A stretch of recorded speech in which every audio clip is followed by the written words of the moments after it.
শেখ আহমদুল্লাহ আর তাহিরি সাহেব আর শেখ আহমদুল্লাহর মধ্যে যুদ্ধ চলছে ইউটিউবের মধ্যে, আপনারা তো নিশ্চয়ই দেখেছেন, ঠিক না বেটি?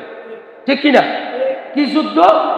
শেখ আহমদুল্লাহ বলছেন নবুয়াত পেয়েছেন 40 বছরে আল্লাহ রসুল, আর এইটার বিরুদ্ধে তাহিরি আবার মামলা করতে চাচ্ছেন। তাহিরি বলতেছে নবুয়াত আল্লাহ পাক সৃষ্টির আগেই রসুলকে দিয়ে দিয়েছেন। আল্লাহ রসুলকে নবুয়াত সৃষ্টির আগে দিয়েছেন, শুধু নবীকে দেয় নাই, সমস্ত মানুষের কর্ম বিনিময়।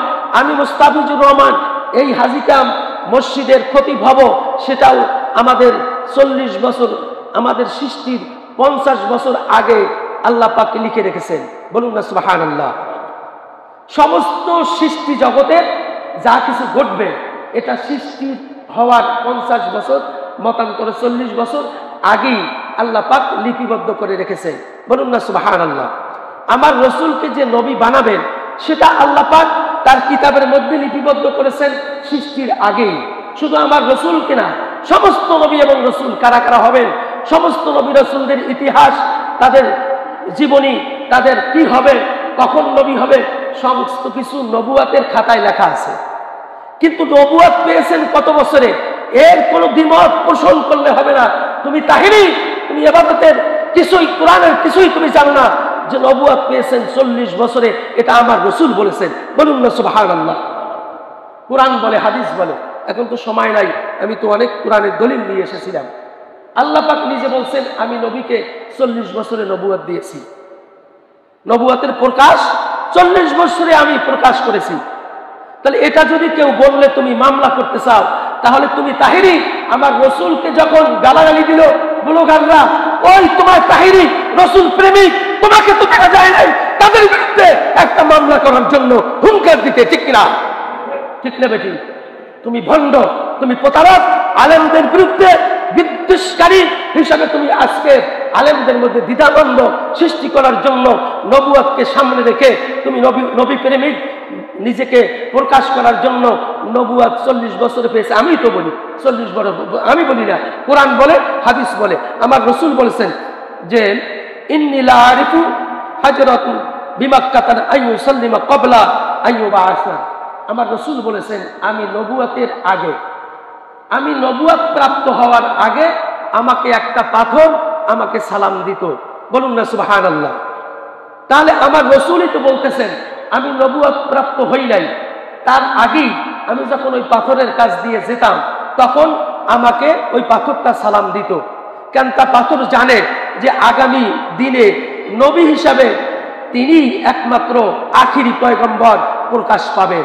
এটা পাথরে জানতো, যার কারণে আল্লাহ পাক ওই পাথরের মধ্যে হয়তো সেই জ্ঞানটা দিয়েছেন, জানার অবকাশটা দিয়েছেন, যার কারণে আমার রসুলকে দেখে পাথরে সালাম দিত। বলুন না সুবহানাল্লাহ। তাহলে রসুলের কথা অনুযায়ী তো বোঝা যায় যে 40 বছর নবুয়াত প্রাপ্ত হওয়ার আগে আল্লাহ রসুলকে একটা পাথর সালাম দিত। এছাড়া দেখেন বইসা রাসূলুল্লাহ সাল্লাল্লাহু আলাইহি ওয়াসাল্লাম লিআরবাঈনা সানাতান, আপনার এই হযরত আনাস ইবনে মালিক রাদিয়াল্লাহু তাআলা আনহু থেকে হাদিসটি আমি আজকে নিয়েছি, যে তিনি বলছেন, আনাস রাদিয়াল্লাহু তাআলা বলছেন যে 40 বছরে আল্লাহ রসুলকে নবুয়াত দেওয়া হয়েছে।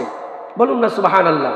এইটা যদি আমি বলি আমার বিরুদ্ধে মামলা দেওয়ার তুমি কে? এটা তো আল্লাহই বলছে, আল্লাহ রসুল বলেছেন যে 40 বছরে নবুয়াত পেয়েছেন। এটা কি ভুল? কত বছরে নবুয়াত পেয়েছে? 40 বছরে। তুমি তাহিরি, এত বড় আলেম, এত বড় বক্তা, নিজেকে ডিজে ডান্স করে আলেম সমাজকে কুসংস্কারের দিকে নিয়ে গেছো। আর তুমি ব্লগাররা যখন রসুলকে গালাগালি দেয়, রসুলের বিরুদ্ধাচরণ করে, তখন তুমি তাদের বিরুদ্ধে মামলা তো দূরের কথা, তোমাদেরকে একটা মিছিল করতে দেখা যায় না, রসুল প্রেমিক তখন দেখা যায় না। আর 40 বছরে নবুয়ত পেয়েছে, এই কথা কেন? শেখ আহমদুল্লাহ বলছে নবুয়ত পেয়েছে সৃষ্টির আগে, কেন বলে নাই? এই জন্য তার বিরুদ্ধে মামলা দিবা। তুমি কি পাগল ঠেকছো? তুমি কি পাগল পেয়েছো মানুষকে? আলেমদের বিরুদ্ধে কথা বলার যোগ্যতা তোমার নেই। এই ধরনের বিদআতি, মুশরিক, ডিজে গান প্রকাশকারী আলেমের বিরুদ্ধাচরণ করে এই সমাজকে সংস্কার করতে হবে। যারা মঞ্চে উঠে ডিজে ডান্স করে, জিকিরের নামে মানে আকাম কুকাম কথা বলে, যারা এভাবে বলে যে আল্লাহর ধন রসুলকে দিয়া, রসুল গেলেন, আল্লাহ গেলেন গায়েব হইয়া, আবার রসুলের ধন খাজাকে দিয়া আজ শুয়ে আছেন আজমিরে, বলে কি বলে না? আল্লাহ পাক বলছেন কুল্লা কুলাকুম ইনদি খাজাইনুল্লাহ, কোরআন খুলে হে রাসূল আপনি বলেন আমার কাছে কোনো কিছু ধনভাণ্ডার নাই। বলছেন কে? কুল্লা আকুলু লাকুম, সূরা আহজাবের মধ্যে, সূরা আহজাব খুলে দেখেন, কুল্লা আকুলু লাকুম ইনদি খাজাইনুল্লাহ, খাজানা মানে ধনভাণ্ডার। হে রাসূল আপনি বলেন আমার কাছে কোনো ধনভাণ্ডার নাই। আল্লাহ রাসূলকে দিয়ে বলেছেন, আর তুমি বলতেছো আল্লাহর ধনভাণ্ডার রসুলকে দিয়া আল্লাহ গায়েব হয়ে গেছে। আবার রসুল নাকি রাখতে পারে নাই রসুলের ধন, আবার এইটা আবার খাজাকে দিয়া রসুল চলে গেছে, খাজা আছে শুয়া আজমিরে। কত বড় মুশরিকি, শিরকি, বিদআতি এবং কুফরি গান তোমরা মঞ্চে দাঁড়িয়ে আলেম নামে এই গানগুলি তোমরা করো, আর তোমরা শেখ আহমদুল্লাহর বিরুদ্ধে তোমরা মামলা করার সিদ্ধান্ত নিয়েছো। আমরা বলবো তুমি যদি মামলা করো তাহলে তোমার বিরুদ্ধে সারা বাংলাদেশে ওলামা হযরত হক্কানিরা পারি তোমার বিরুদ্ধে মামলা করবে, ঠিক কিনা? তুমি ভণ্ড মঞ্চকে, মাহফিলের মঞ্চকে তুমি বিনষ্ট করেছো। তুমি গান গেয়ে, ডিজে গান করে, ডান্স করে, জিকিরের নামে নাচানাচি করে তুমি আলেম সমাজকে তুমি কুসংস্কারে নিয়ে যাচ্ছ, ঠিক না বেঠিক?